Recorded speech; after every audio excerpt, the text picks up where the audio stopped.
You already mentioned that archaeology is a powerful tool to strengthen the faith of the believers, but also help non-believers if they have questions like how can you prove some stuff from the Bible. So, in that regard, in that spirit, can we say that archaeology is actually, or can be, and should be used as a tool to glorify God? Oh, that is a good question. I keep saying that a lot. You have a lot of good questions.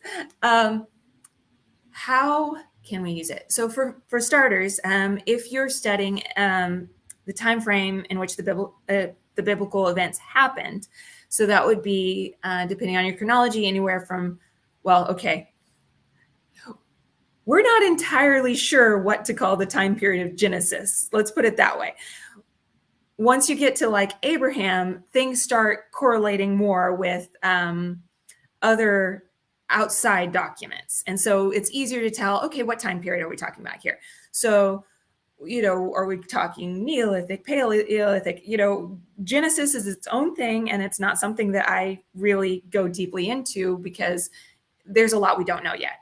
And I say yet because we may know more in the future. But when we talk about like Abraham can be fairly securely dated to the Middle Bronze Age. There's elements in the text that would seem to indicate that he's within that frame of reference. So anywhere from the Middle Bronze Age all the way through the Roman period, that's kind of considered the biblical archaeology window per se. Um, so by studying the artifacts and the buildings, because artifacts are basically, you can, it's like this ink pen, you can pick up and hold it and carry it around, but the buildings obviously are different. So by studying all of that, though, it helps, like I said, it fleshes out the story a little bit more, so you get more of an idea of, okay, so what was it like during Solomon's time, during David's time, and so forth. So it adds details to the story, but also there are some things that are very, very mysterious when you get deeper into the biblical text. For example, one point of controversy for Abraham is that it mentions camels a couple times in the patriarchal period. And there has been some pushback from skeptics saying, well, obviously the Bible is wrong because camels weren't domesticated in Israel until much later. All right, well, I read an article recently where this one scholar found out that if you pay close attention to the narrative, they're not being domesticated in Israel. Abraham is getting camels from outside Israel, like in Egypt or Mesopotamia, which they were domesticated there much earlier. So, okay, that introduces historical plausibility to that part of the text.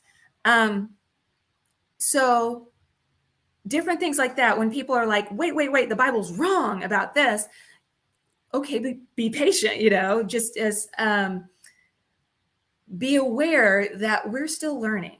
Archaeology is this process of continuous learning, and a lot of that is based on the nature of stratigraphy, which is the study of the layers in the soil.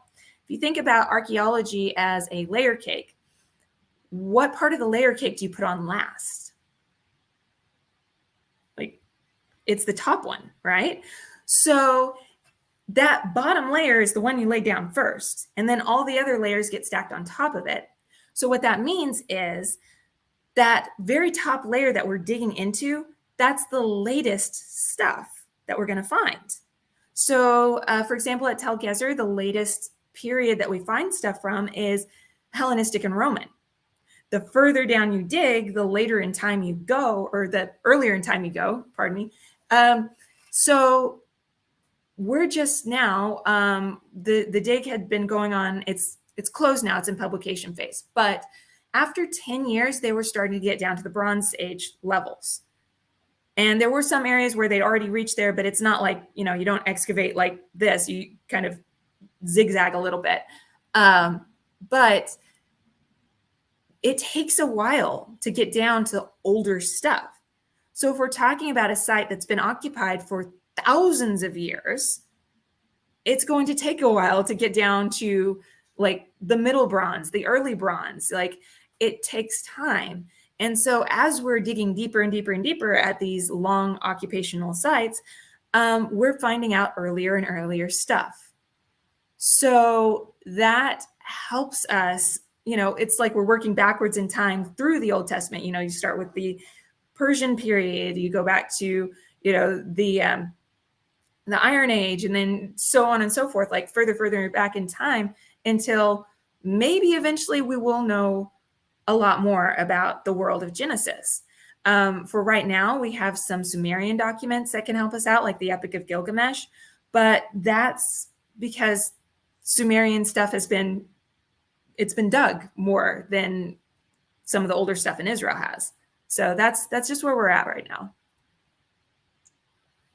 Well, thank you for such a detailed answer. And correct me if I'm wrong, archaeology is not an ancient science. So, as a relatively new science, it takes time, and there's a lot of areas that are still that needs to be undug, and there are still archaeologists needed on the field. There are resources that need to be provided for all these expeditions. And in some countries in the Middle East, you can't just as a Westerner go and just dig. There's so much.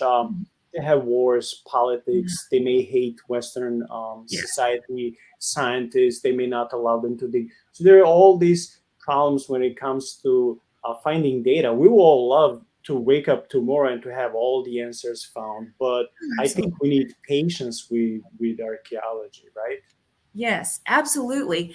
Like you mentioned, there's a lot of political stuff that can get in the way of archaeology. For example, there are a lot of archaeological sites that need to be investigated in the northern Sinai, but several years ago when ISIS was active in the area, you can't dig when there are terrorists there. So that presented a problem. And I know a lot of my Egyptologist friends were just like, man, can we get this resolved and just go back to the work that we love to do?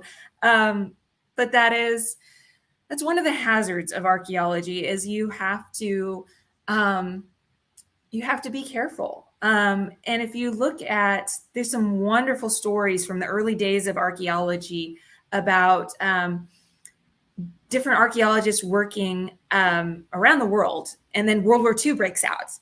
Okay, so now what?